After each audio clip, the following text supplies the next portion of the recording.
And now the Akash 2.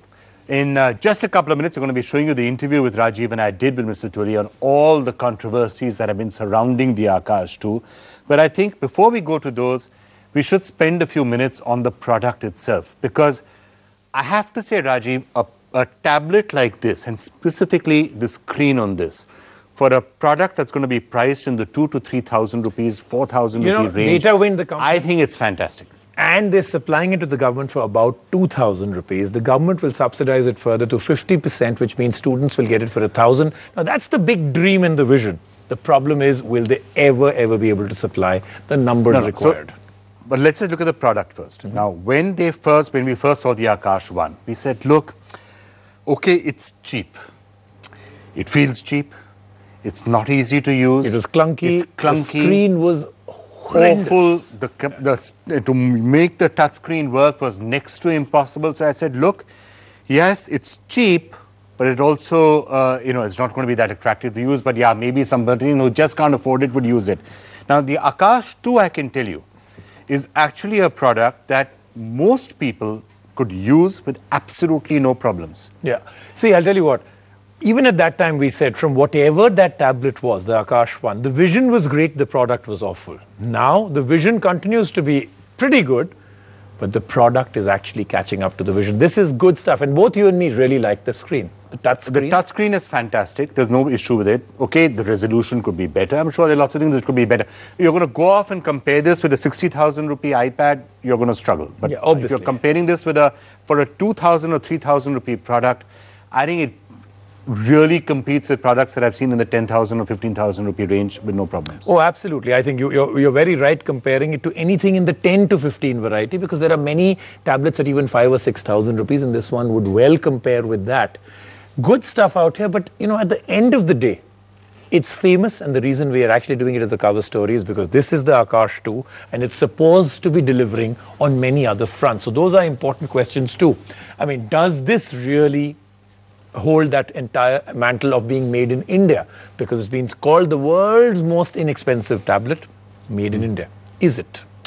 And the other question is, when you say something is made in India, what exactly do you mean? Does everything have to be put together there? Or are there 50 Actually, if you look at the iPhone, they say it's designed in Cupertino. It doesn't even say made in. Does made in India mean it has to be assembled out here?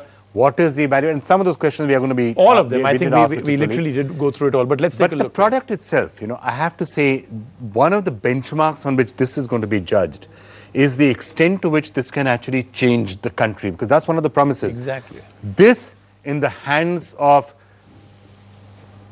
50 million people, 100 million people, does it end the digital divide? Does it have the potential to do that?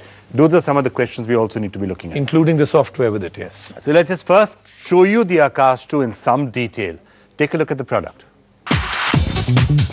Now, you may remember our coverage of the original Akash tablet when it was made available. Though we had a few problems with it, we still felt as a value for money proposition, there was almost nothing in the market that could compete with it. Now the Akash 2 is here. Let's see how the sequel to the most economical tablet on the market fares.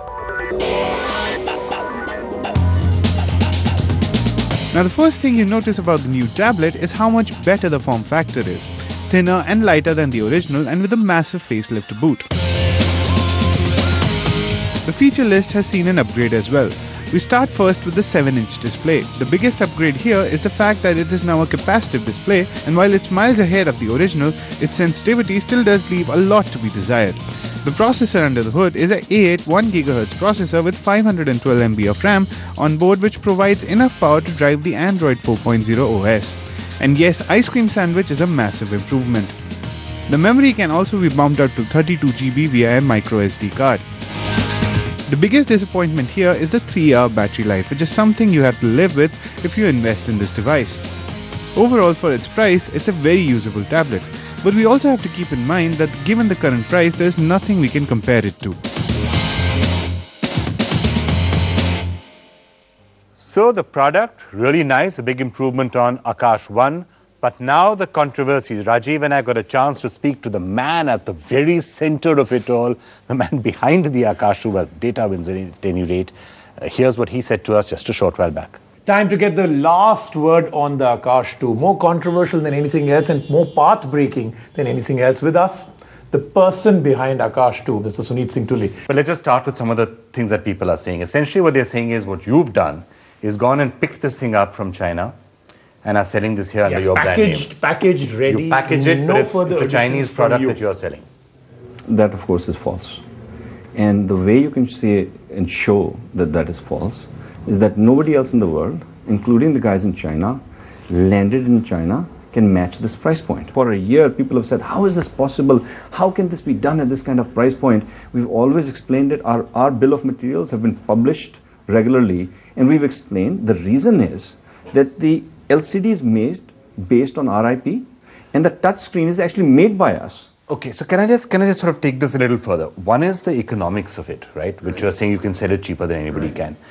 The product itself that I'm holding in my hand. Yes. Is this made by you, designed by you, marketed by you? What exactly is it? So it is made by us. We use subcontract manufacturers, the same thing we did in India, okay? Who put it together. In this case, instead of having the boards made in India, the boards were made in China. They were kitted in China, and we did the final assembly in India. So we need to understand who's defined the criteria as to what level of value add you need to do in India to call it made in India. The norm in India is if you do the assembly in India, you call it made in India. There is another part of it, and that is all those documents that exist suddenly, from customs to invoices in your name, in your company's name, of fully ready products, 10,000 I will pieces explain. shipped to you. I will explain. Okay. They're kits in boxes. So what? These documents say this assembler put together this kit. The value of that is not the value that is my cost. Can I just ask you that of the various components in which you're saying you're assembling this in India, the screen perhaps would be the most expensive or the most valuable in terms of cost, and where is that being manufactured? That's what's coming from Canada. So the touch screen comes from Canada. The LCD comes from South Korea. And the Canadian manufacturing is your own. Yes, it's our fab. We have a semiconductor thin film fab. And you're going to be moving some of this to India also, I believe. So we're setting up a fab in Amritsar, which will be India's first thin film semiconductor fab, and it'll be the first place in India making touchscreens. Can I just ask you from the point of view of the user, right? Let's just step aside from the controversy for a minute. What is this actually going to do for students in the country? That dream which was around the Akash, 900, 1,000 rupees, people getting tablets with a lot of content in it. Are we still on track for that? We are. And if you look at what is happening, you look at the effort that the National Mission for Education through ICT and IIT Bombay has been doing, it is very powerful, the applications they've created, right? Remember, this group's first target is higher learning, okay? We're not yet at the primary school level. We'll get there. So away from the controversy, let's bury that. Hopefully we've addressed some parts of it. The greatest problem that continues even now is for that dream to happen, you need to have some 20, 30, 40 lakh of these out there in the market. That isn't happening. As in, even now you have back orders for people. What is your backlog, by the way, just to take that forward? I mean, surely you have a massive backlog right now. Yeah, it's huge. It's in that 40 it's insane, range. 30 to 40 lakh. And these are back orders for people who are willing to pay you more. Yes. Right? These are the UB Slate, your commercial version of the same. Yes. What about between the government and all these people? How are you going to manufacture so many? It's great to have visions and dreams, but no delivery. So it's not no deliveries. There's some deliveries, not enough delivery. Okay. So we've placed more than 3 lakh units into the market. We are delivering 2,500, 3,000 on a daily basis, and we're trying to expand as much as we can. Okay. We have literally six manufacturing relationships that are coming up in the next 60 to 90 days within India. Okay, and we're using that to scale, and we've been working very hard to use that and create a manufacturing base in India and scale the delivery of these kinds of products. We won't be the monopoly or the only player, and us driving price down brings competition and others that see the market and the opportunity and helps grow and expand the market. Unfortunately, what we sell for that price is in the market still triple the price from other players, but that gap exists because our supply, it doesn't meet demand. Right. And as that supply gets closer to meeting demand, that price gap will not remain. That price gap will go away. We're trying to expand. There are others that will come in. I truly believe that this will be a 40, 50 million unit a year market in India. This will be a 4 or 5 crore unit a market in India in less than 3 years. And you'll be able to supply a lot of that. We hope to do a lot of it, and we hope to be a dominant player, right? But I have no dreams of being a monopoly player. My advantage is price, and I'm sure that there will be a lot of people trying to work on bridging that gap. I think it's a good thing. I think it helps humanity to have an affordable technology. So by March of next year, how many pieces will you be supplying to the government and how many to your commercial venture? So the first government order, as you know, is 1 lakh units. Okay. After that, sometime in the next couple of months, they'll start the tender for the next 50 lakh units for 5 million units.